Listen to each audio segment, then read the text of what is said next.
Malcolm here with my 162nd Booktube video, and today I'll be bringing you a review for Nation by Terry Pratchett.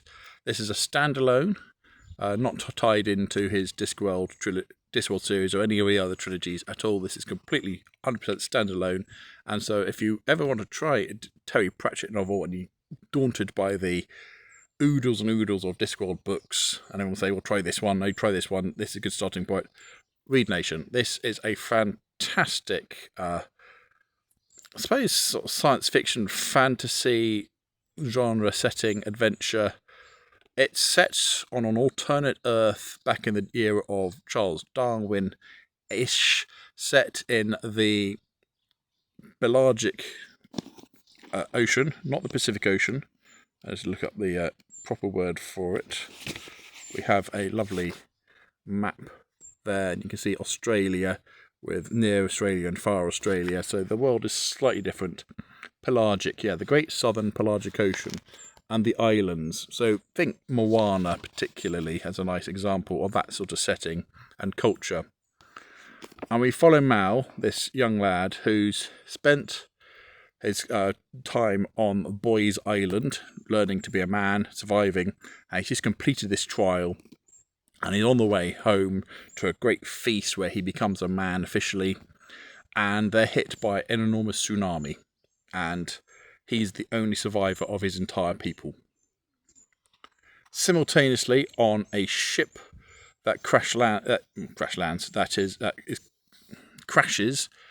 on the island from the British Empire, is a young girl who is like 137th in line to the throne, and so hasn't learnt to do anything practical in her entire life, despite her best efforts, and is also about the same age as Mao, and she's the only survivor of the shipwreck.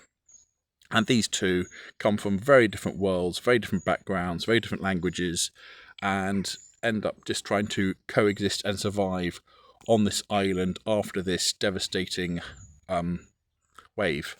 Now you may think, well, this is a rather dark and dismal book, and it does get dark, it does get grim, but it's also laugh out loud funny. It's got all of Terry Pratchett's humorous ability thrown into this as well, and it's basically, it's about tradition for tradition's sake and culture, and where does mindlessly doing something because it's always been done meet this is what we do because this defines us as a people. It's really deep, and is not ashamed to pick apart British culture or just the things behind tradition and why we do things we do and why things are taboo and not spoken of. And you know, you can't even ask why. It's like, oh no, you can't speak of such things. I know in today's day and age that's not quite so bad, although there are certain wars going on where if you were to wave a flag of a particular side, you'd get into big trouble. So, slight aside there, but you know, it's really picking apart that, and you got some brilliant characters of Mao, who's just trying to survive and get over the fact that he's lost everything he ever knows, but is trying to carry out a tradition that he doesn't fully understand because he was going to learn about it once he was a man, because that ritual is never going to happen now because the people who would have done it are all dead. And of course other survivors from other islands start wafting up because theirs is the main island, they're the nation, they're the important big one with the mountain and the rocks, and they all look to him, who's a boy but not a boy, but he's not really a man because he's not got the tattoos and he's not had the thing with a knife. It doesn't actually explain what that is, but you know, men generally cross their legs when they read that bit.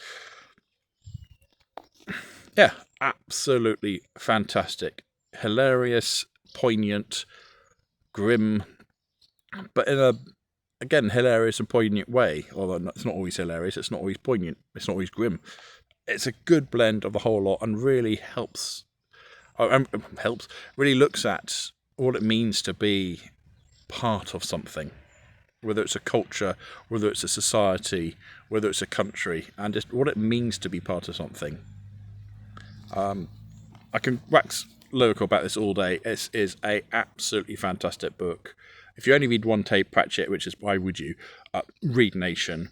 And if you haven't read Nation, read Nation. This is one of those top 100 books you must read before you die books, without a doubt. Absolutely fantastic. Suitable for most ages, from middle grade up. There's language there, doesn't, there's no swear words as far as I'm aware that are stronger than damn and blast and poot. Obviously there's some concepts in here which can be quite advanced, but it's done in an approachable way, because Mal and the girl are young and they're still learning. They don't know. What's the girl's name? Sorry, Daphne. She calls herself. That's not a real name, but her real name sucks. She calls herself Daphne. She's not lifted a finger in her entire life, and so doesn't know how anything works. And she's just trying to survive on the island as the ghost girl, the white girl, the girl with the petticoats. And there's some surprises in there as well, in terms of this being an alternate reality, alternate world. So the tree climbing octopus. It's not a huge part of the story, but when it does feature, it's very funny. Booktastic, needless to say. Do go and read Nation. That's all I've got to say about it, really. So, have you read Nation? Did you enjoy it or not? I'd be curious to know why, if you didn't. Be curious to know why you did, if you did. That's always good things to know. So comment down below, please. But as usual, if you have nothing nice to say, then please keep it to yourself. Thank you. And don't forget to like, subscribe, and other YouTube things if you want. And until next time, see you later.